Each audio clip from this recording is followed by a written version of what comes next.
Hello everyone, I'm Forum BX257, your friendly neighborhood 1980s G.I. Joe toy reviewer, and today I'll be taking a look at not an action figure related toy, but a licensed item, the 1985 Commando Attack Game. Now, the G.I. Joe brand has had board games before and after this one, but this is actually one of the most recognizable among collectors. It's recognizable for two main reasons. First, the playing game board is actually gigantic.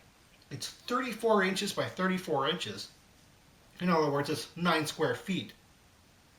And it also came with this patch, this iron-on patch, which doesn't have anything to do with gameplay or anything, but it was a nice, really nice freebie and very memorable. And pretty much the first time you got a G.I. Joe patch outside of the Mobile Strike Force fan club. One other very interesting thing about the board game is it's made by Milton Bradley, and Hasbro had acquired Milton Bradley late 1984-85. So, unlike a lot of licensed items, this board game actually comes with flag points, which you could use for Hasbro Direct mail-in premiums. Emptying out the contents of the box, you can see there's a massive amount of parts that need to be assembled in order for this game to be considered complete. There's the instruction booklet, the two halves of the giant game board.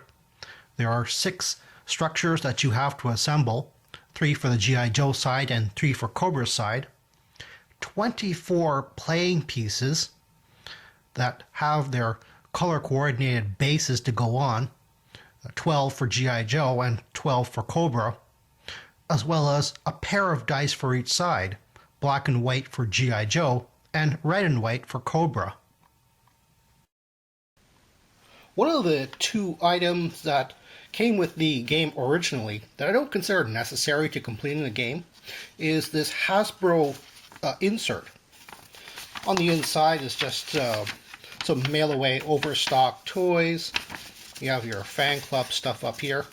This is actually fairly easy to find, as this is the same insert which was included with a lot of 1985 boxed G.I. Joe vehicles and accessories. The second one, however, is a lot rarer. And I realize that a lot of people really want this thing, but I don't think it really deserves that much praise, as this thing is very cheap. What looks like embroidery on the bottom is actually all printed on. This is all one flat printed piece. It's sort of fuzzy on the top here. So this is kind of like, I don't know, it's like compressed felt or something, but it's really thin like paper. On the back you just have the printed on instructions on how to actually iron it onto cloth. And now, onto the board game. The game board comes in 2 great slabs that you unfold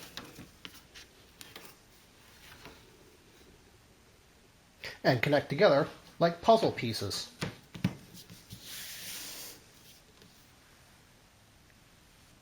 Check out the size of the playing board. It's so massive it doesn't even fit in even my large display area. In fact, I think the board game is larger than the Terrordrome. Now let's put some pieces on here for the final effect. First we'll make the structures. Here we have a supply depot. It's made out of tough cardboard, but it's not quite as thick as the playing board. And you just fold it up into a 3-dimensional structure, and the 2 ends just hooked together. And you have a roof for that. That just goes right on top onto the tabs. We have a very similar structure for the G.I. Joe HQ. A similar method of putting it together. And a roof for that as well.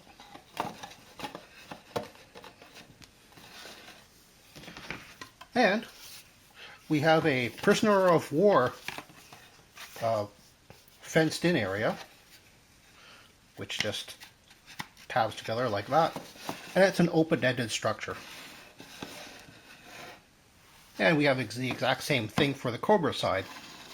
A prisoner of war camp, a Cobra supply depot, and a Cobra HQ. And we have the playing pieces, which are easy to put together. Obviously, it's just being this thick cardboard again and just a plastic base. You have 6 of each of the color teams. We have red, you know that because of the background, and just put it on a red base, like so. We have 6 of these green teams, 6 of the blue team, and 6 of the orange. Now, what was special about this is you didn't have to use the tokens if you didn't want to. You can actually use the bases as figure stands. So you can just put the figures in your collection and use them as playing pieces. Of course, you didn't have to use the exact same character. You can use whichever character you felt was appropriate for the color. And now we're ready to play.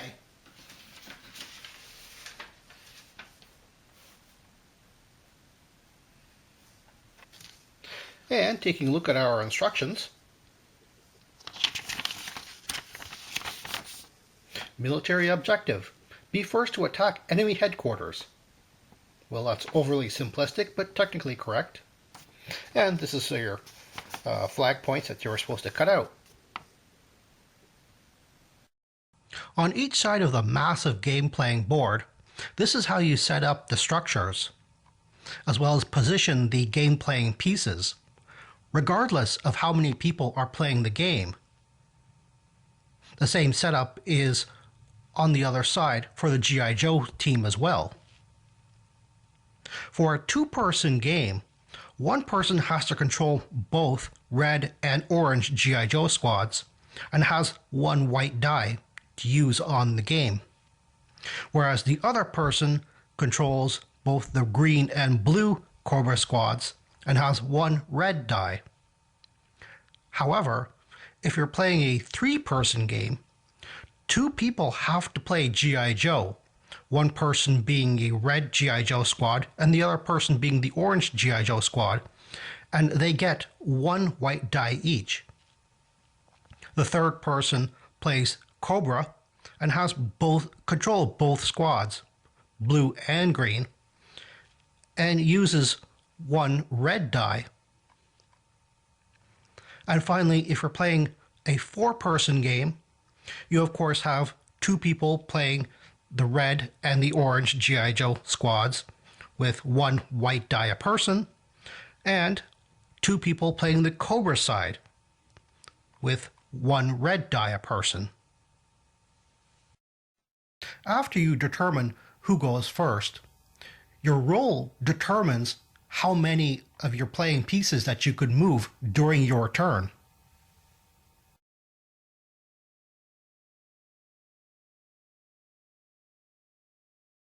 Playing pieces can move as far as you want, forward, from side to side,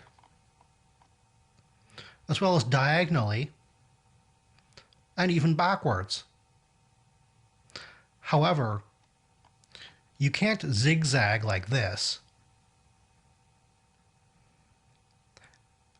and you can't do curves like this either.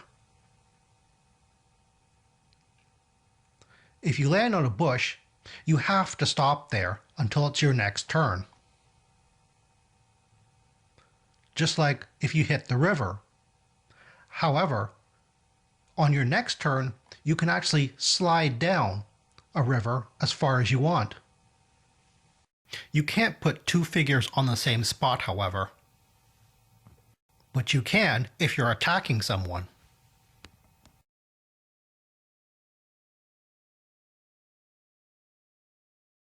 The rules of moving playing pieces also apply to the opposing side.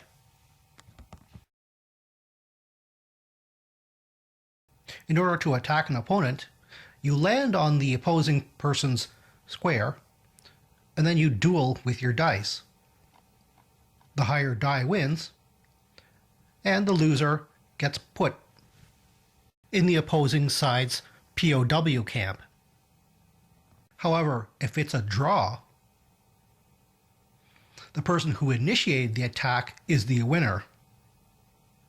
In the case where you're attacked by two opponents, you duel as normal. However, the side with the second player piece can roll again with their die, and if they win, the loser gets sent to the POW camp. At that point, the two opposing teams, one of them has to move off the square. In the case where the single player piece has won and continues to have won, only one player piece of the opposing team is sent to the POW camp. You then have to re-roll for that second opponent. You don't have to directly attack an opponent to take them out. You can attack their supply depot by landing on the special square, and if you roll an even number, you can actually take two of the opposing team players and put them in the POW camp. If, however, you've rolled an odd number, you have to stay put until your next turn, which leaves you vulnerable to being attacked by the opposing team.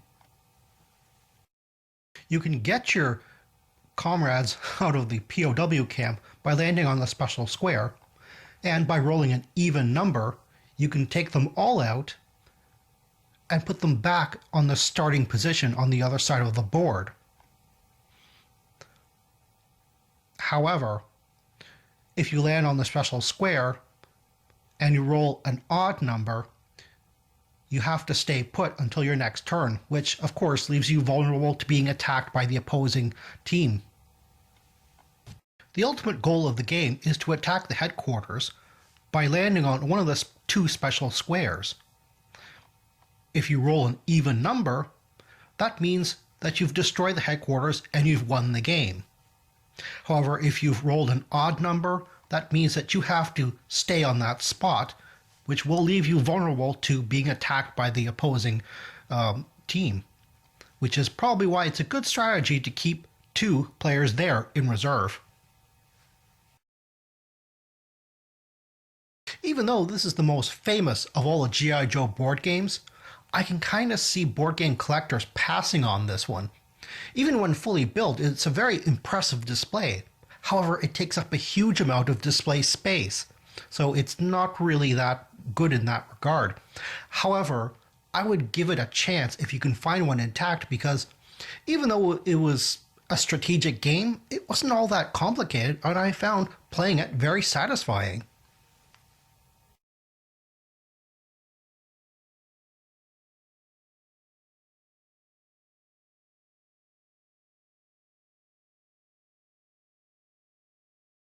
Well, that's all the time I have right now.